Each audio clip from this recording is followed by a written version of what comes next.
14. The first item of business is to approve the agenda. Are there any items that commissioners would like to add? No. Okay. Motion to approve? Move to approve. Second.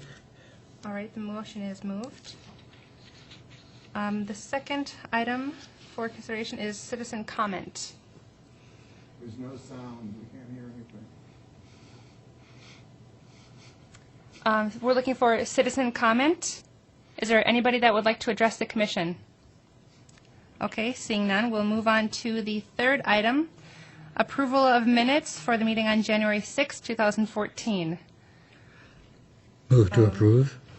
Okay, I have a couple things I wanted to change. For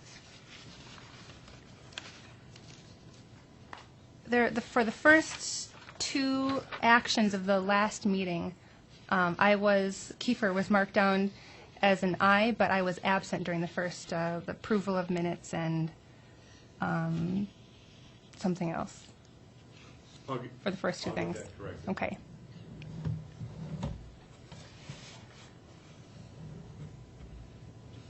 Okay. Commissioners, Yes. at this point, we're in a unique situation where we do not have quorum to continue on. I'm going to defer to our Parks Natural Resources Director, Terry Schultz, to give us some direction on what we need to do next. Thank you, Madam Chair. Commissioners, why don't you still forward your changes, revisions to the minutes, and then we'll put them on the next agenda for formal approval. So no motion is needed at tonight's meeting. Okay, and we're still going to move through the other items, though? Okay. The next item is the consideration of the recommendation regarding the proposed policy changes that we discussed at the last meeting.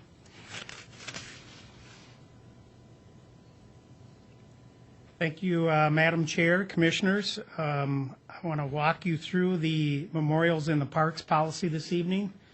You may recall we had a work session on this item on January 6th, and staff has tried to address all the comments and revisions that were noted at the January work session. Staff has also been working with representatives from the Community Foundation to update the policy and make sure our memorial policy is in alignment with the current programs that they've been providing to the community. If you aren't aware, the Community Foundation has been partnering with the city to put memorial benches in our park system and paver bricks in Nicollet Commons Park for several years. So whatever policy we come up with, at least it was staff's intent to make that support what the Community Foundation is currently doing in our community. And so we have been working with them right up until the 11th hour here, making sure everything's similar and their mission and what we have in our policy supports one another. We provided you a revised policy that was at your seat when you came this evening. That policy has changes in two colors. I'm going to go over them for you, so I'll highlight everything. But the blue changes were changes that were made after the background ran out, and the changes that are noted in red are changes that reflect the revisions that were requested at the work session that we had on January 6th. So with that, by way of background, I'd like to just talk a little bit about the need for a policy. As we discussed at our work session, memorials do have the potential to change the look and feel of the park system.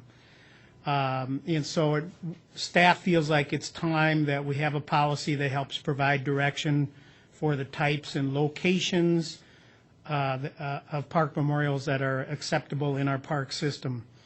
The other benefit of doing a policy is we will take this opportunity to clarify the existing partnership with the Burnsville Community Foundation. As I mentioned, they have been working to put memorials in the park system for several years now. What the policy is not intended to address is indoor areas of park facilities, so the golf course, clubhouse, ice center, performing arts center, the indoor areas of the facilities in our park system. It is also not intended to address memorials in areas outside of the park system, so areas that are in the broader community along the streets, areas that aren't in areas designated as parks. And I just want to point out that we do have a separate policy that deals with naming of city parks and facilities, so this policy doesn't have to cover those sorts of issues. The memorials policy really acknowledges the partnership, as I mentioned, that we have with the Burnsville Community Foundation. It allows memorials in the park system, 4 types of memorials.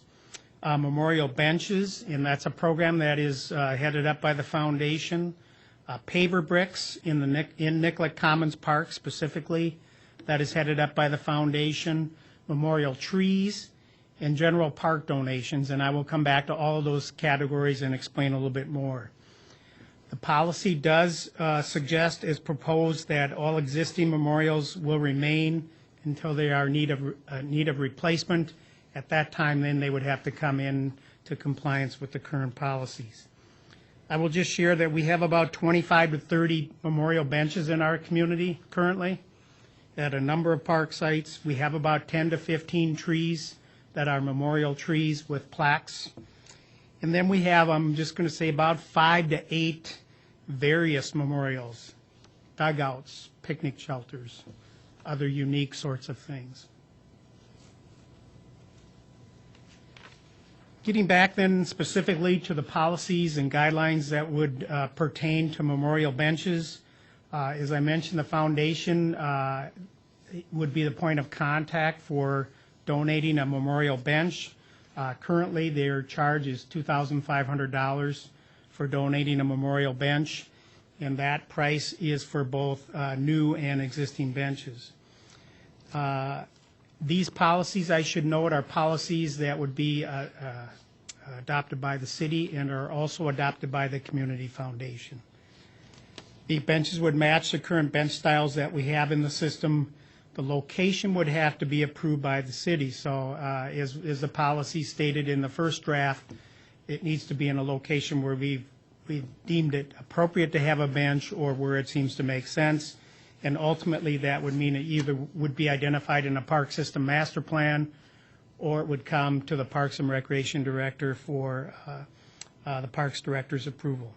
The plaque size is limited to 4 inches by 7 inches. That's generally the plaques that we've used. I've got some photos I will show you, or 28 square inches. Sometimes you might have the flexibility to change the dimensions, but 28 square inches would be the limit, the maximum size of a plaque. Would be only lettering. This is something that was brought up at the work session, and it's also something that the foundation has had in their policies for some time. So no logos, drawings, or pictures. The language on the plaques would be approved by both the city and the foundation. The city would install the benches and the concrete pad, and as I mentioned before, donation of existing benches would be allowed. The foundation then would work with sponsors. We're not putting a timeline on the memorial bench. We had some discussion at the work session, but the foundation wants them to go on in time, and they are willing to work with sponsors on repairs and replacements. And this is just a photo of the type of bench that the foundation uses, and you will see this is at Alamagnet Park, and you can see the plaque here, the 4x7 plaque. And for a close-up of that is generally what the plaques look like.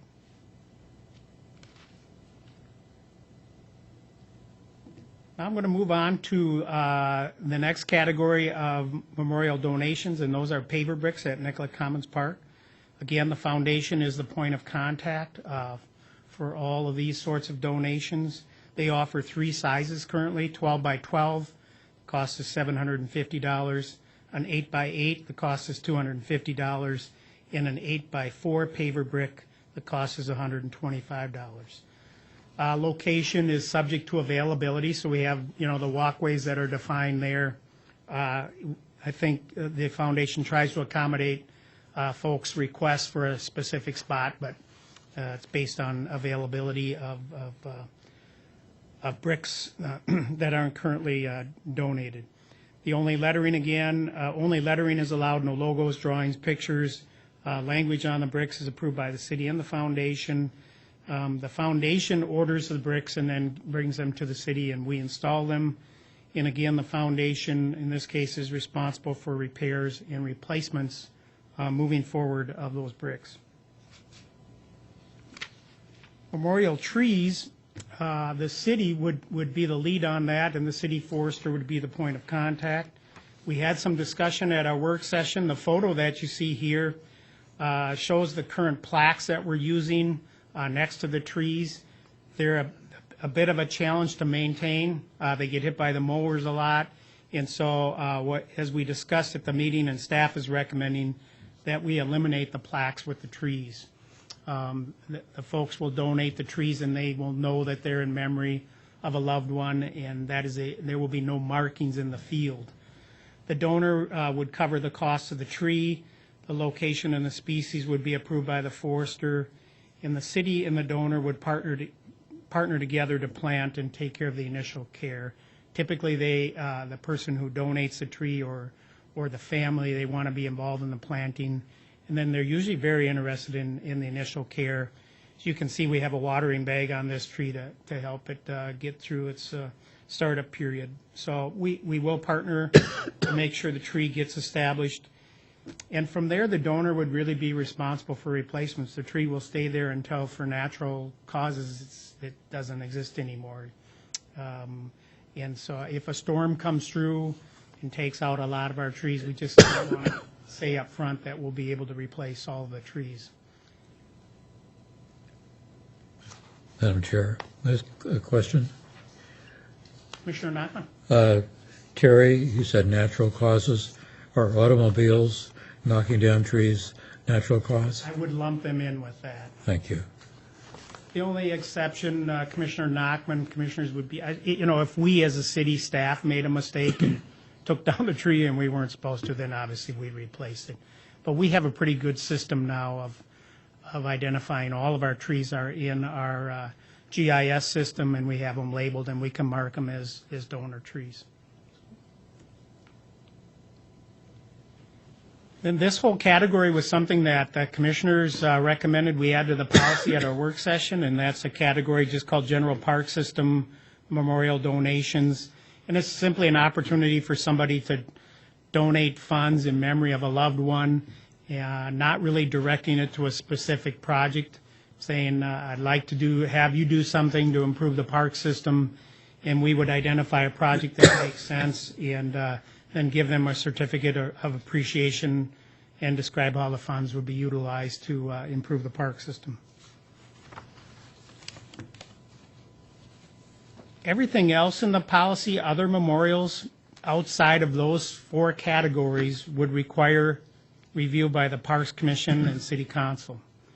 We talked a little bit at our work session about the purpose behind a 3-month waiting period. And that's simply to let emotions kind of settle down before we move forward with any sort of unique requests. This proposed policy that's before you this evening will go to the council work session on February 11th. We're hoping to get a PNRC recommendation this evening. That's not going to be able to happen because we don't have a quorum, but we would love to have your comments about the revisions in the policy as it stands. And then I think what we will do is we will move forward with bringing this to council on the 11th without a formal recommendation, but commissioners may recall you're all invited to attend that meeting. It's a joint work session. And so hopefully between the commission and council we can come to agreement on what this policy should look like. I do want to point out that we have Ed Del Moro in the audience here representing the Burnsville Community Foundation. I think, I know that the foundation going into this evening's meeting was in support of the policies as written, but Ed certainly would be happy to answer any questions you might have of the Community Foundation. And with that, commissioners, I will stand for any questions that you might have. Yes, do you have any questions or comments? I would just, for the record, even though there may not be a record, I'd like to support the program that you've presented to us. I think it's a very good combination of groups working together in the city. It's a great idea. Thank you, Commissioner Nachman. There will be a record of the discussion tonight, so that's helpful. Yes, and I also have noted the additions that we talked about at the work session, and I think it still looks very agreeable. Do you have anything? I concur. It has my support. Thank you, Ed, and your fellows for their efforts as well. I have a couple things I'd like to share with you that might just help you when you go to the work session. Please. Good evening. I just wanted to comment on the pavers. You might notice that to buy the 12 by 12 is $750, and then it drops down, and they're quite reasonable. The reason for that is the 12 by 12s are stationary blocks in the Circle Plaza of Nicollet Commons Park. An engraver has to come and engrave the stone right in the park. That's why that, and that's just for your, in case it comes up in the conversation. Secondly, I was thinking about these donations to the Parks Department. That might be something you would want to consider or recommend go through the Burnsville Community Foundation into a special fund, because the donors would then have a tax deduction. We're a 501c3. So we would simply be the keepers of the money, and we can do that. We have donors that are donor-designated funds where a family donates money, and then somewhere along the line they come to us and say, well, we'd like it to go to this. And it could be, we call them buckets, but it could be a parks bucket where the money is there, and then the Parks Commission and the donor would approve, and we would simply release the money. Not looking for it, but it's I know it makes it more attractive when people have that option for a deduction. Yes. May I comment? Yes, please. Would that tax deduction not be there if it went to the city, Terry, do you know? Excuse me, want to share the microphone, Right. Ed? I believe it would be, but I will need to verify that. Can I comment further at any rate? Absolutely. I like the idea. Not in the city of Burnsville, I wouldn't expect this to happen, but I think there is sometimes the possibility that when the money goes to the city, that money is used to do things and and to eliminate money that might have otherwise been budgeted to the parks. Or if it comes from the outside, it's really extra money. You know, those individuals who are donating can expect that that's going to do something that wouldn't get done otherwise. Where if it goes to the city, I'm afraid sometimes it gets done with that money, and so then they don't feel the need to dedicate the money. So I like the idea. Another good part of it is when you go on our Burnsville Foundation website and it says donate now, you go there and that would be one of the items. And we have people randomly go on there and donate money. We'll get a donation that's like, they had money to give and they went on and looked and picked, you know, whether it's something for the park or we have a general fund. We have the Heart of the City Fund that can go to things we're doing there. And we have family funds. We have 2 different families that are donating, and they designate where they want that money to go. Just a thought. I thought I'd share it now. Thank you. Yes, thank you. Madam Chair, as a commissioner's staff would have no concerns with that approach. I think just something we haven't had a chance to talk No, about. I just but thought yep, of it. Yep. Okay. Thank you. Thanks. And we're not looking for we can't do any formal recommendations for this. That's correct, Madam Chair, and I think you've all kind of expressed your feelings about the proposed policy, so we will carry it forward to the work session and ask the Parks Commissioners to join in at that work session. Okay. Thank you. So we'll move on to the next item, number 5. Considering input for City Council regarding the city's ends and outcomes. Thank you, Madam Chair. On an annual basis, our City Council reviews and adopts ends and outcomes in 8 theme areas. They use those ends and outcomes as a planning tool each and every year. And they rely on your feedback and the feedback from all the advisory commissions to help shape this document. Back in January at the work session, you saw the first glimpse of that document. You had an opportunity at that point to respond. You asked for a little additional time to further review the document, and now would be the time to propose any changes, if there are any. And keep in mind, it might be a bit of a challenge tonight, given the fact that any changes or additions would require formal action by this commission. So with that, I'm certain that I could still take any recommendations you might have to that document, if there are any. If there are not, no formal action is required. We can just move the document forward, noting that you have had the opportunity to review it. Okay, comments? I have several. If Okay. I'm being given the floor, You I'll are? proceed. Okay.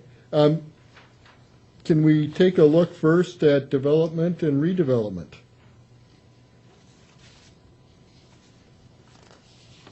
Looks like the pages are numbered. This would be page 4.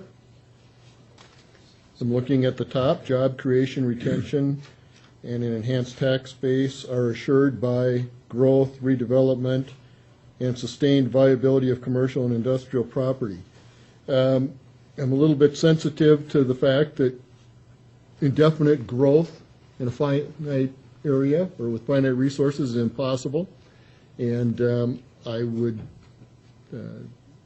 prefer to see wording along the lines of job creation, retention, and enhanced tax base are assured by sustainable development, redevelopment, and viability of commercial and industrial property.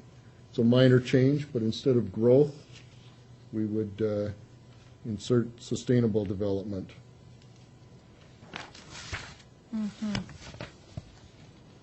And I'm certainly inclined to pause so that my fellow commissioners can provide feedback, or I'll proceed if you like. I definitely like sustainable. Okay. Sustainable is a good addition.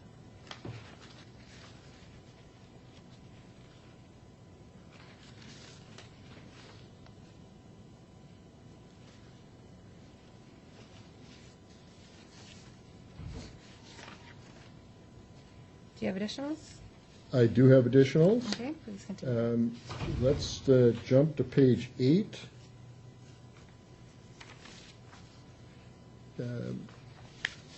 I am absolutely certain that the wording of number 1 on page 8 under financial management is not meant to be read as a cynic might read it, but I would be inclined to, instead of having residents perceive the cost of city services as reasonable, that we just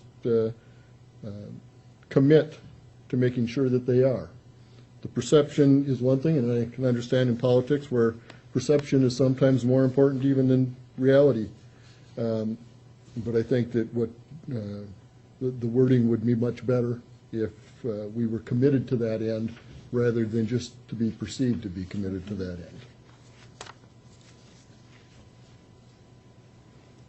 You have an official statement, Commissioner Wolf, or an official change in that language that you gave me a pretty good example in the last. I didn't rewrite the language. Okay. I don't think that, I think there are many versions that would be acceptable to me. They would all simply do away with the perception that we're being responsible and replace it with being responsible. Very good. If there are no other comments, I'll move to my last one with your permission. Under environment, number 2, we have the development and redevelopment occurs in an environmentally sensitive manner. One of the things that let me phrase that the way I might. Development and redevelopment occurs in an environmentally sensitive manner that preserves natural resources and recognizes the importance of preserving property values and quality of life through the preservation and acquisition of green space. We don't have anything in here about green space. We acknowledge the value and importance of our water resources, but it seems to me that we should also be considering the value of our green spaces. They're important to quality of life. They're important to to property values, and I sometimes think that they get traded off for economic growth and development too easily, and that we ought to keep in mind their importance. And to do that, it should be incorporated into the wording of our document. And that relates to number 4 as well. Residents value natural water bodies and green spaces or natural areas, recognize the importance of preserving them. Do we have a comment here? My comment is, what is a natural water body? I have a pond across the street from me that was a natural water body, but now it's part of the ponding system. It isn't really, it's there, but I wouldn't call it any comparable to Lake Alamagnet. So I maybe have a question about the word natural. Commissioner Nachman, if you're looking for a definition from me, I don't know that you will find it at this point. I'm simply looking for your feedback on ways you would like to change or any suggestions you might have on this document. I would just say water bodies. Okay. May I comment? I think that's exactly the route I would go. Just strike natural. I think you make a very excellent point, Lem, that it can be pretty darn tough to define what is a natural body of water and what is an unnatural body of water. Right, because filled quarries might not be considered natural. That's right, and anything that's unnatural probably still deserves our attention and respect because it may serve important hydrological functions, ecological functions, etc. So the mere fact that something isn't natural shouldn't alter our appreciation of it and respect for it. Okay. Very good. I want to thank you also for the addition of adding green space on there. That's something that I would like to see more of as well. Good. And again, we're not making any formal motions on this today. Correct. We're considering it again in the future. I will certainly pass along the comments that you've made here tonight. But again, it will also be noted that there was not a formal unanimous recommendation coming from the PNRC at this time, but these were the comments that were heard and discussed at our meeting here tonight. And when it is brought forward to us in the future, when we have more commissioners, will they also have a chance to comment on the ends and outcomes? The City Council will meet at their all-day work session, I believe it's February 7th. Mm-hmm. At that point in time, they will be reviewing the document and any and all changes that are been proposed from the numerous sources that are reviewing the document. So we will not have another opportunity to meet and discuss this as a large group. Okay. JD, could we just have the comments that we made as written noted that these comments were part of an informal meeting of the group rather than call it a less than formal legal group or something like that. It will be noted. Thank you.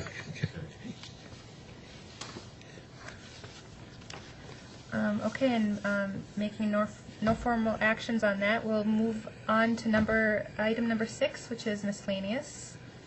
And we have a miscellaneous, the schedule.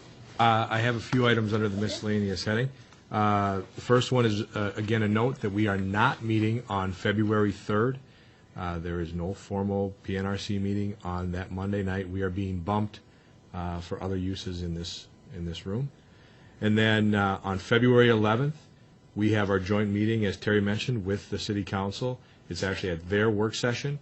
And at that time, Chairman Raouf will be presenting the work plan that you have been working on, that you've been putting together. He'll be presenting that work plan and the new items that we've added to the work plan to the council at their work session on the 11th, 6:30 p.m. All the commissioners are welcome to attend at that time. And then the last thing I have under miscellaneous is that we put together a schedule for the rest of the year, putting those items from the work plan into the schedule. It should give you a little bit of a feel for where we're at and what we'll be working on and from month to month as we go forward. So that's all I have. Okay. Thank you, JJ. Thank you.